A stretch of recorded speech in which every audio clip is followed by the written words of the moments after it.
Welcome to the Business Spotlight Series. My name is Scott Lawson, certified business coach with Action Coach of Coastal Bend in South Texas, and I'll be your host today. I'm very excited to have our special guest, Craig Housworth, on our show. Craig is a co-owner of the UPS store in Victoria, Texas. Today, we're going to talk to Craig about his business, his journey to business ownership, some challenges, some successes. We'll have him share what it's really like to own and operate a business as an entrepreneur. If you enjoy this episode, be sure to like and subscribe so you get notifications when we publish new content. Well, Craig, welcome to the show. Thank you. Glad to be here. We are glad to have you. I love to just start off by learning more about you. This podcast might give us the opportunity to learn about the business, but let's start with just you. Tell me about Craig before the business even. All righty. Well, I have a twin brother named Casey, and we own the UPS store here in Victoria, Texas. We have two locations. I'm born and raised in Port Lavaca, which is about 30 miles away from Victoria, Texas. We decided to open it up in Victoria because it's a bigger city and has better opportunities. My parents still live in Port Lavaca.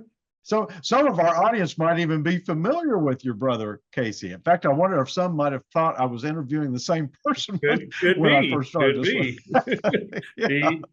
He was on here a few weeks ago. Yeah, that's right. That's right. Well, thanks, Craig, for giving us a little bit of background about you. So now let's jump into the business. Tell us about the UPS store. All right. The UPS store, my brother and I, we opened it 20 years ago. This is our 20th anniversary. Congratulations. Thank you.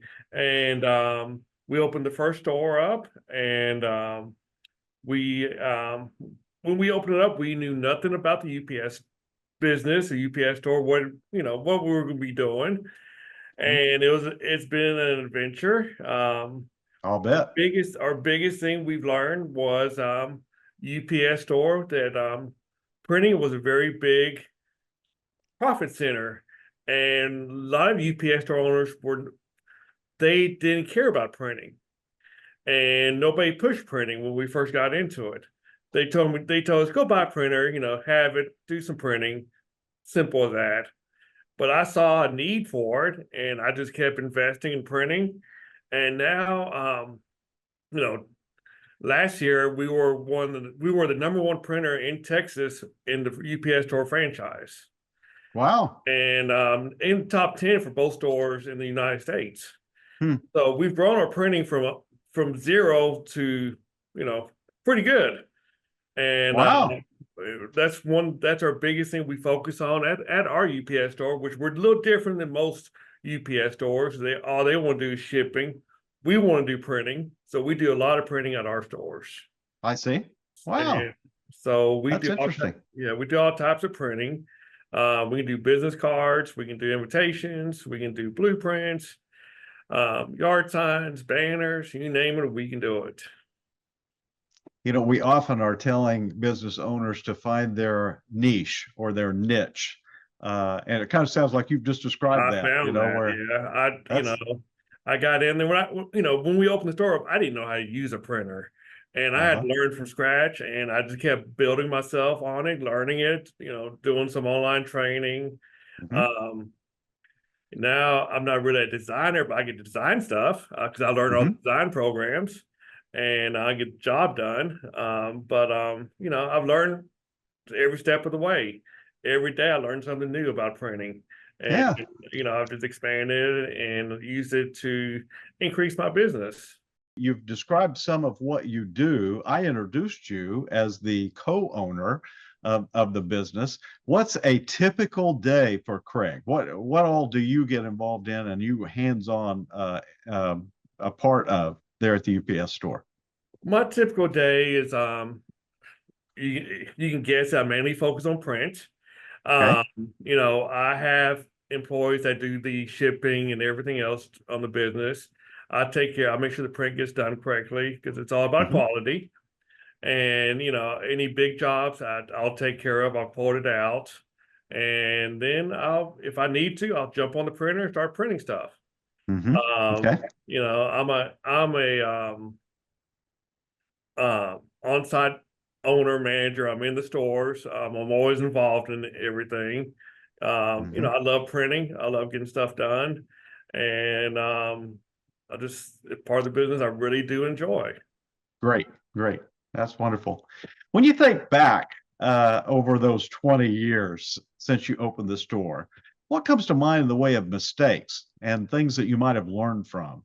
Maybe other business owners might not have to reinvent the wheel if they hear some of your story.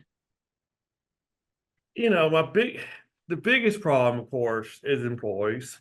I wish, Okay. I, would- I wish I would, I wish I could do a little bit better training on my employees. I Hmm. wish I had better resources. Sometimes, we get caught up in doing stuff. We forget to train that employee Right. correctly, and then it comes to catches up with us later down the road. Hmm. When another employee quits and this employee doesn't know how to do stuff, you're like, Hmm. well, I didn't train him. That's my fault. Hmm. So I wish I could do a better job at training my employees. I Hmm. think I wish there was more resources available, and somewhere to send them to help get them trained, be Hmm. better in the workforce. Um, That's a very common issue. I think a lot of business owners that watch this will be able to relate to that. And I know at business in our business coaching applications, we often will teach more about how to train, or we may do some of the training ourselves for yeah, employees, and also the retention of employees, helping business owners understand the importance of making them happy and being able to involve them in decisions and so many other things. So the team is very, very important. Any it business owner that ignores the team is going to pay the price for that. And of course, once you do have to go through the exercise of hiring, hoping you hire the right person, and then training them, you begin to recognize how much investment you had in that person that left. So you're yeah, right, that's exactly. that's a big deal. So I've asked you to look back in time. Next time, I kind of like for you to look forward. If you think about your aspirations, what looks different about the UPS store in the future? Let's just pick a time, maybe 5 years in the future. If your wishes all come true, what will the UPS store look like in 5 years? What will be different? Wow. Well, I mean, I hope I'm not in the store as often. I hope I Okay. get to the part where I have more good managers that can help me, and so I can relax a little bit more. It's as any job, it's stressful. You're Right. dealing with customers, you're dealing with employees. It's all mixed together, and I guess that's the biggest thing to have Hmm. more time off for myself and be Hmm. able to relax a little bit more and hand it off to somebody that I can 100% trust to get the job done. Right. Right. Again, that's what we consider freedom is what we're Freedom, yeah, striving for a lot of times in business owners that we can set those as goals, in the future to have that time for family or things that you enjoy, and that is a big thing to work toward. And yeah. if people don't focus on that, sometimes they can find themselves getting deeper and deeper into the business and not have anything for themselves. So that's good. That's real good. When you think about success, who's the first person that comes to mind and why? Somebody like Donald Trump, he's done a Okay. great job. He's built something from scratch and built it, and he had to be tough about it. And you own your own business, you do the job right. You got to be tough, make tough decisions, Mhm. decisions people don't like, especially your employees. And you got to be strong about it. And Mhm. that's one of my weaknesses. I tend to get a little bit soft-hearted and don't want to do the bad thing of having to terminate an employee because you like them, but they're just not working out, and that Mhm. makes the job. That's one of the toughest part of the job. And you got to do stuff like that. Right. Um, Right. um, So, he's somebody people like business owners I look up to. There's a lot of Mhm. people in our community I'm really admire. They've done a good job and built their business up, and they're there's good people all around. Yeah, that's right. That's right. Thanks for that. The Art of the Deal might not be bad for a few business owners to read. There you go. Yeah, Yeah. yeah. So what differentiates your organization from others in your industry? you know, I'm one of those. Well, I should include my brother here too. My brother and I, we're one of those people that we do care about people. Hmm. We want to, we want, employees. We want the best for our employees. We want to take care of our customers. We want to make sure everybody leaves the store happy and everybody has, safe and I'm happy workplace. Hmm. And we want our customers to know we have their back. If they're not happy, we're not happy. How can we fix the problem? Right. And we're going to try to fix the problem. Sometimes we can't because, just that's the way the cards fall and there's nothing we can do, especially with UPS shipping. There's so much, Mm. there's so much I can do and I can't do. I have to go with UPS's rules and policies and I can't break them. And it makes some customers upset. But in printing, different. Customers not happy with print job. You know, my rule is I'm not happy. I'm gonna Hmm. fix it. Let's fix. Let's try to fix it. Let's figure out why you're not happy, and let's try to come up with a solution, or let's do a reprint or whatever we got to do to make you happy. And that's how Hmm. we kind of. That's how I kind of operate because I want everybody to get a fair deal and be happy at the end of the day. Hmm. Yeah, that's interesting. I hadn't thought so much about that when you first described how printing had become such a big part of your specific store, even though the UPS stores in general might not focus on that as much. Correct. One characteristic seems to be what you just described.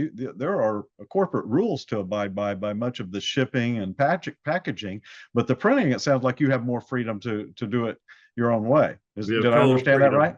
So Yeah, we have yeah. total freedom. I I can see. I can do whatever I need to do to make the customer happy. Great, great. Well, that's interesting. That's an interesting thing to think about. When I said earlier, you found your niche, not only where you see the real need in the marketplace, but it also fit you and your ability to be able to do it your way instead of necessarily the way that you were instructed to have to do it. That's Right. interesting.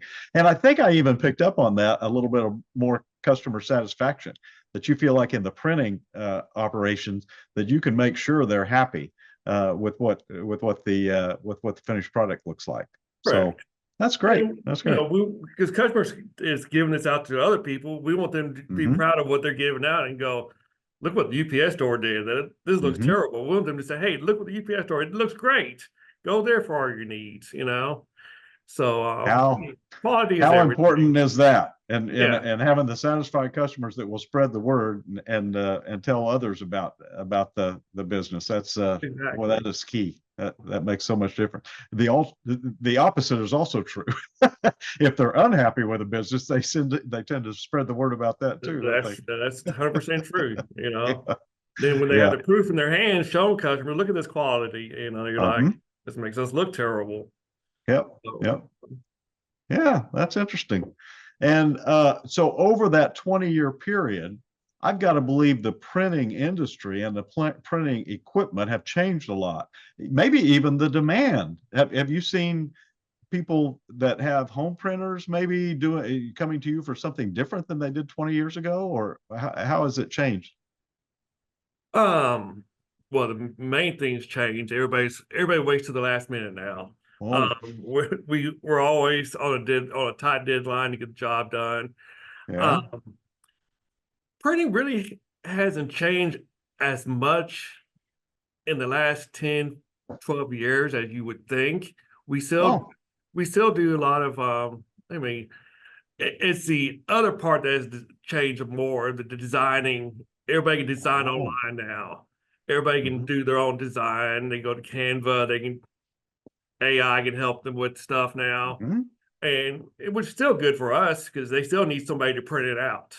Hmm. So they'll send it to us, we can print it out. So my the designers do less designing now, it seems like, Oh. but we still do a lot of printing. Hmm. Hmm. So, of course, a lot of small business are getting some printers. They do a lot of their own printing now. Where Hmm. we used to do a lot of printing for legal offices. And it seems like that's kind of taking a turn down. Um, Hmm. except if they have something complicated or something they need some quick, then they'll get us involved. But it's not as we don't do as much printing for them as we used to. Hmm. I see. Uh, Okay. Well, Craig, I feel like we're getting close to the end. One question I'd like to ask is if you could do it all over again, what would you do different? What I know about printing now, I would go straight into a printing store. Oh, Because I know, it's something I truly love. It's something I really understand. hmm Something I've grown to really have a passion for. hmm And you know, I love doing more printing. I love doing different things. Um, we have all types of printers now that we can print on. We do different, it's always fun. I can print almost anything that I can think of. And so yeah, I would probably just do a printing store and be happy with that. Um, Great. Is there any other topic before we wrap up that you haven't had the opportunity to speak to that you'd like to? I guess since we're talking to small business owners and everything, your hardest thing is going to be employees. hmm Employees are the hardest. Trying to find them, and like we talked about earlier, once you find one, you gotta take care of them. hmm You gotta make sure they're happy and go all your way to make sure they stay happy because you want them, like you said earlier, you want to retain them, you want to keep them for years. You hmm don't want to, you don't want to be going through employees. And a hmm lot of my employees are been with me for 5+ years now, so Great. that helps a bunch. hmm Makes my life easier, and the system doesn't change much, and we have a good workflow, and it makes life easier. Right, right. That's great. Makes customers happy too. They deal with the same people over and over again. hmm There are numerous advantages to that. If you just sat down and put down the pros and cons, you'd quickly see the importance of it. That's right. That's right. That's right. Yeah. Well, great. This has been great. Craig, thank you so much for telling us your story, for sharing with business owners things about the UPS store and about your background. This has been insightful and I know very interesting for our listeners and our viewers, I'll say. We really appreciate you being on Well, today. thank you. I appreciate it. Thanks for having me. This has been the Business Spotlight Series with Scott Lawson from Action Coach of Coastal Bend and Craig Housworth of the UPS Store, Victoria, Texas. Please be sure to like and subscribe so you can continue to see great content. Thank you for watching and for listening today. Bye for now.